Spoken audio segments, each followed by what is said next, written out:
नदी निचले भागों में विसर्पों के सहारे बहती है और विसर्प हमेशा अपना रास्ता बदलते रहते हैं। और यह भी एक उल्लेखनीय बात है कि निचले भागों में उपजाऊ मिट्टी जल की प्राप्ति होने के कारण वहाँ सघन जनसंख्या का विकास भी रहता है। और मियांडर जब रास्ता बदलते हैं तब वहाँ पर जनधन की क्षति होती है और वहाँ पर भौतिक दशाएं परिवर्तित हो जाती हैं।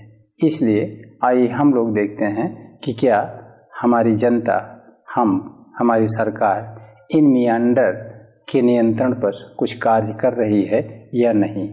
तो पूरे दुनिया में मियांडर के किनारे जो कटाव होते हैं उस पर वहाँ की जनता प्रोजेक्ट बनाती है। उन प्रोजेक्ट में दो इम्पॉर्टेंट टर्म हैं, projects to protect from river erosion. नदी का यह पार्श्ववर्ती कटाव है जिसमें मियांडर खिसकते रहते हैं और इससे सुरक्षा के लिए दो तरह की परियोजनाएं हैं, एक तो डाइक और दूसरा इस पर। डाइक और इस पर ये दोनों पॉपुलर टर्म्स हैं जियोमॉर्फोलॉजी में, जिसको आप डाइक और इस पर पढ़ चुके होंगे। डाइक का मतलब जब धरती में कोई गहरी दरार, डाइक माने जब धरती में कोई गहरी दरार फट जाती है और उस दरार का सबसे नीचे का किनारा एस्थेनोस्फीयर तक पहुंच जाता है, तो एस्थेनोस्फीयर का मैग्मा उस दरार के सहारे ऊपर सतह तक आ जाता है। इस लंबवत खड़ी दीवार को डाइक कहा जाता है। और यदि उसको निकाल लिया जाए, दोनों किनारों पर पैर रखकर अच्छी ताकत से डाइक को उखाड़ लिया जाए, तो आपको फिर दरार दिखेगी और उस दरार के नीचे लाल प्रवाहित होने वाला मैग्मा एस्थेनोस्फीयर का दिखाई पड़ेगा। लेकिन क्या आप यही नज़ारा देखेंगे या मैग्मा फिर से उस दरार को भर देगा? देखते ही देखते जैसे ऊपर का डाइक निकला वैसे ही नीचे का मैग्मा फिर दरार को भर देगा, एक नया डाइक बन जाएगा। डाइक का सबसे अच्छा उदाहरण इस पृथ्वी पर सबसे लंबी रिफ्ट अफ्रीका में है और वहाँ पर 540 किलोमीटर लंबा डाइक है। तो डाइक को अगर आपने उखाड़ लिया तो करेंगे क्या? और डाइक किस चीज़ का बना है? आग्नेय चट्टान का। आग्नेय चट्टान में वह ग्रेनाइट का है कि बेसाल्ट का?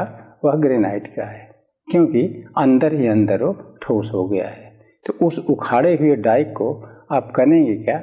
उसको लेके चले जाइए, उसकी ज़रूरत है, क्योंकि वो बहुत ही गहराई में है और ऊंचाई में भी है। उस डाइक को लेके जाएंगे तो कोई नदी जब मियांडर के सहारे पार्श्ववर्ती कटाव कर अपने मियांडर को बगल कर रही है, मियांडर को खिसका रही है, किधर? जिधर सांस्कृतिक भूदृश्यों का विकास हुआ है, अर्थात जहाँ पर खेत हैं, बाग हैं, घर हैं, रेल रोड हैं, तो उनके नष्ट होने की, उनके अपरदित हो जाने की जल्दी संभावना है, तो बस अपना डाइक यहीं पर ऐसे खड़ा कर दीजिए। इस तरह से इसको डाइक कहा जाता है।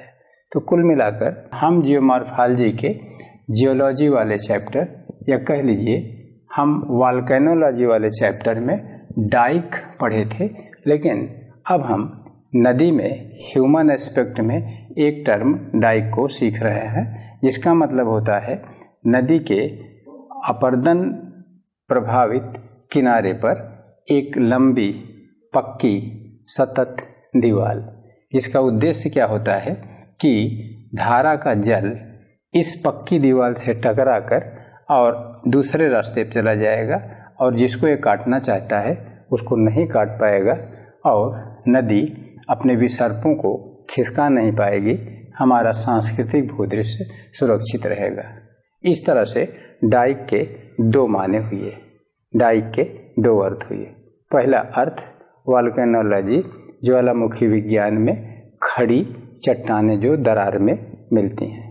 दूसरा अर्थ हुआ यह जो मियांडर काट रहे हैं उनसे सुरक्षा के लिए पक्की दीवारें या संरचना, दोनों अर्थ अपनी जगह पर सही हैं। लेकिन आपसे अगर जनरल स्टडीज में डाइक लिखने को पूछा जाता है तो आप किस पर निशाना साधेंगे? वह ज्वालामुखी वाला डाइक या यह मानवकृत डाइक? यहाँ पर अपने कॉमन सेंस का यूज़ करना होगा। इसीलिए आप विद्वान बने, उससे अच्छा आप बुद्धिमान बने। आप बुद्धिमानी पूर्वक इस डाइक का ज़्यादा विवरण देंगे। क्यों? क्योंकि मानव का संबंध इससे ज़्यादा है और यह अप्लाइड जियोमॉर्फोलॉजी व्यवहारिक भूआकृति विज्ञान में है और यह मानव कल्याण से संबंधित है। इसलिए मीडिया के लोग या खबरों में या चर्चा में इसी डाइक की बात होती है। इसी तरह से दूसरा एक शब्द है इस्पर। इस्पर के भी दो अर्थ होते हैं जैसे डाइक के। इस्पर का एक अर्थ होता है कि किसी पठार और मैदान के संगम पर यदि आप खड़े हो जाएं तो पठार से आने वाली नदियां मैदान में गिरते समय पठार को लंबवत काट देती हैं। इस तरह से दो नदियों के बीच जो पठार का भाग कटा नहीं होता, जहाँ नदियाँ बह रही हैं वो तो घाटी गहरी हो जाएगी, लेकिन जहाँ से नदियाँ नहीं उतर रही हैं पठार से वो भाग ऊंचा रहेगा और वो कटा हुआ रहेगा और वो मैदान की तरफ निकला रहेगा और मैदान की तरफ उसका खड़ा कगार रहेगा। इसको कहा जाता है इस्पर। उदाहरण के लिए प्रायद्वीपीय पठार के उत्तरी कगार को आप देखें तो उस पर बहने वाली चंबल, बेतवा, केन और अन्य छोटी छोटी नदियों ने पठार को काटकर गहरी घाटी में तब्दील कर दिया है। लेकिन दो नदियों के बीच ऊंचे पठारी भाग जो कि कट नहीं पाया है और जिसका हेड शीर्ष मैदान की तरफ है, उसको कहा जाता है इस्पर। अब आप यह बताइए कि मैदान से किसी को पठार पर जाना है, आदमी को या किसी जानवर को, तो आप बताइए कि वह एक रिवर वैली के सहारे जाएगा या इस पर चढ़कर? निश्चित रूप से नदी की घाटी के सहारे, कम ढाल होगा, उधर से जाना सुगम होगा, जबकि इस पर का ढाल खड़ा होगा, उस पर चढ़ना ही मुश्किल होगा। अब हमारी समझ में इस पर का कॉन्सेप्ट आपकी समझ में आ गया होगा। बस इसी को अप्लाई कर दिया जाए तो यह इस पर मानवकृत हो जाता है। अर्थात इस पर जो होते हैं ये कम लंबे होते हैं, गहरे होते हैं, कॉलम टाइप के होते हैं और ये मानवकृत होते हैं और अपरदन को रोकते हैं, नदी के पार्श्ववर्ती अपरदन से सुरक्षा करते हैं। जैसे प्राकृतिक स्पर होता है वैसे ही ये मानवकृत स्पर भी बनाए जाते हैं। उदाहरण के लिए नदी अपना पार्श्ववर्ती कटाव मियांडर के इस कगार के सहारे कर रही है जहाँ पर कि एक ब्लफ बन रहा है और यहाँ पर नदी अंडर कटिंग के द्वारा ब्लफ को और आगे बढ़ाती चली जाएगी। परिणाम क्या होगा कि इस क्षेत्र का पूरा सांस्कृतिक भूदृश्य, खेत, बाग, घर खतरे में आ जाएंगे। इसलिए यहाँ की सरकार इस तरह से इस पर बना देती है। ये ईंट, सीमेंट और सरिया के बने होते हैं। ये वर्टिकल कॉलम्स होते हैं और इनका उद्देश्य होता है नदी की इस जलधारा को रोककर और इस क्षेत्र के कटाव से सुरक्षा करना। इस तरह से ये इस पर बनते हैं। आप बताइए कि डाइक और इस पर में किसमें खर्च ज़्यादा लगेगा? तो निश्चित रूप से डाइक कंटिन्यूअस दीवार होती है जिसमें पैसे ज़्यादा लगेंगे, इस पर में पैसे कम लगेंगे, लेकिन इरोजन तो रुकेगा ही। लेकिन कभी कभी होता है कि नदी की जलधारा दो इस पर के बीच में घुस जाती है और वहाँ पर भंवर, वर्टेक्स बनता है और वो भंवर यहाँ जल को गहरा कर देती है और यह भंवर कभी कभी इस कगार को काट भी देती है। इसीलिए सस्ता रोवे बार बार अब महंगा रोवे एक कई बार। तो यहाँ पैसा बचा है तो समस्या भी है। तो आपको डाइक और इस पर, ये दोनों का कॉन्सेप्ट समझ लेना चाहिए कि क्योंकि पूरे प्लेन के मियांडरिंग क्षेत्र में यह दोनों समस्याएं हैं और सरकार उसके समाधान में लगी है। और विशेष रूप से यह पैसा जो खर्च किया जाएगा गांव के गरीबों की सुरक्षा के लिए नहीं, बल्कि शहर के अमीरों की सुरक्षा के लिए, क्योंकि आवाज़ शहर के अमीरों की ज़्यादा तेज होती है और गवर्नमेंट उसको सुनती भी है गांव के गरीबों की बात में। इसलिए जो नगर बड़ी बड़ी नदियों के और मियांडर के किनारे बसे हैं उनको अब बहुत अधिक खतरा है और उन्हीं की सुरक्षा के लिए कुछ टाउन प्रोटेक्शन वर्क्स तैयार किए गए हैं, जैसे Dibrugarh town protection work. Dibrugarh कहाँ है, इसकी लोकेशन आप जानते हैं, असम में है। यहाँ पर प्रॉब्लम कब हुई, 1950 में आया एक भूकंप, और उस भूकंप का परिणाम क्या हुआ कि डिब्रूगढ़ टाउन बहुत तेज़ी से अपरदित होने लगा। किसके द्वारा? ब्रह्मपुत्र।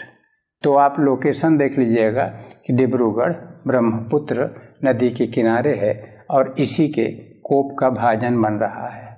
वहाँ पर DTP का एक गठन हुआ, डिब्रूगढ़ टाउन प्रोटेक्शन डाइक, और इसी तरह से वहाँ एक डाइक बनाया गया।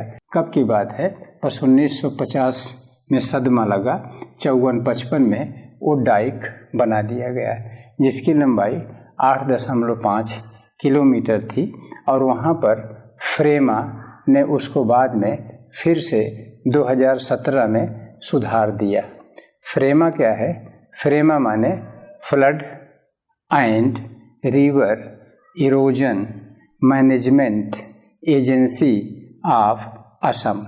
यह एक एजेंसी है असम की, जिसका उद्देश्य होता है फ्लड को मैनेज करना, क्योंकि वहाँ पर ब्रह्मपुत्र में प्रायः बाढ़ आती रहती है, इसलिए यह संगठन ही बन गया। और इस तरह से फ्रेमा ने उस डाइक को 2017 में भी, हाल के वर्ष में ही, उसको फिर से रिकंस्ट्रक्ट कर दिया। और यहाँ पर 32,418 हेक्टेयर एरिया की सुरक्षा होने लगी फ्लड से। अर्थात जब यहाँ डाइक बन जाएगा तो फ्लड वाटर इस साइड में नहीं जा पाएगा। और क्या हुआ कि 1.5 लाख जनसंख्या भी सुरक्षित हो गई, क्योंकि जब बाढ़ का पानी आगे जाता था तो बहुत से गांव डूब जाते थे। इस तरह से सुरक्षा की गई डिब्रूगढ़ टाउन की, और बच गया एग्रीकल्चरल लैंड, और बच गए वहाँ के लोग और गांव। और इसके बाद हम लोग, ये केवल रहा डिब्रूगढ़ का, लेकिन हम लोग अगर ऑल ओवर इंडिया देखें तो कुल 205 टाउन प्रोटेक्शन वर्क्स कंप्लीट हो चुके हैं। लेकिन डेटा पुराना है, इसको अपडेट कर लीजिएगा 1973 तक का। अब तो हज़ारों से ज़्यादा हो गए होंगे। जैसे एक जलपाईगुड़ी टाउन प्रोटेक्शन वर्क है, ये कहाँ पर है? जलपाईगुड़ी इंडिया के मैप पर ढूंढ लीजिएगा, यह है वेस्ट बंगाल में। लेकिन वेस्ट बंगाल में दक्षिण की तरफ लोअर एरिया में नहीं है, बल्कि उत्तर की तरफ तीस्ता नदी के किनारे बसा हुआ है, और तीस्ता में भी बाढ़ आती है और उसका शिकार जलपाईगुड़ी को होना पड़ता है, इसलिए वहाँ टाउन प्रोटेक्शन वर्क बनाया गया है। इसी तरह से protection work against erosion by Ganga नदी पर भी, गंगा नदी यहाँ पर बिहार में एक मानसी स्टेशन है। मानसी स्टेशन के पास गंगा ने एक मियांडर बनाया है। मानसी रेलवे स्टेशन कहाँ है? यह बरौनी और कटिहार रेल लाइन पर है, रेल ट्रैक पर है। तो मानसी, जैसे यहाँ मानसी की लोकेशन है और गंगा लगातार अपना लेटरल इरोजन कर रही है, तो मानसी रेलवे स्टेशन के दिन तो गिने हो गए। इसलिए रेलवे विभाग ने केंद्र सरकार की सहायता से यहाँ पर एक डाइक बनवाया है, और ये मानसी प्रोटेक्शन वर्क है। और इसी तरह से एक बागमती रिवर है। बागमती कहाँ से निकलती है? नेपाल से, काठमांडू क्षेत्र से, और आकर बिहार में कोसी में मिलती है। तो यह भी एक बाढ़ का कारण है, और बागमती मैनेजमेंट प्रोजेक्ट बनाया गया है इस पर भी इस तरह से डाइक और इस पर बना के सुरक्षा की जा रही है। और एक और है कोसी नदी, सबसे ज़्यादा अपना रास्ता बदलती है और कोसी नदी इस समय पश्चिम की तरफ अपना रास्ता खिसका रही है लगातार, जिसका कारण है हम लोग इसको इंडियन प्लेट टेक्टोनिक में सीखेंगे, क्योंकि कोसी की वैली उत्तर से दक्षिण है और टेक्टोनिक एक्टिविटी ऐसी हो रही है कि कोसी के पश्चिम में भारत का पूर्वी भाग धंस रहा है और उसी का परिणाम अभी नेपाल में भूकंप आया जो कि एवरेस्ट तक को हिला दिया। तो इसलिए कोसी पश्चिम की भूमि बैठने के कारण, विवर्तन के कारणों से लगातार पश्चिम शिफ्ट कर रही है। पश्चिम शिफ्ट करने से उपजाऊ मिट्टी हटी जा रही है और वहाँ पर बस्तियों को खतरा हो रहा है। और इससे सुरक्षा के लिए 246 किलोमीटर लंबा एम्बैंकमेंट तटबंध कंप्लीट कर दिया गया है। ये कहाँ पर, ये बात है 1960 की ही, और ये कोसी रिवर से इस तरह से सुरक्षा की जा रही है।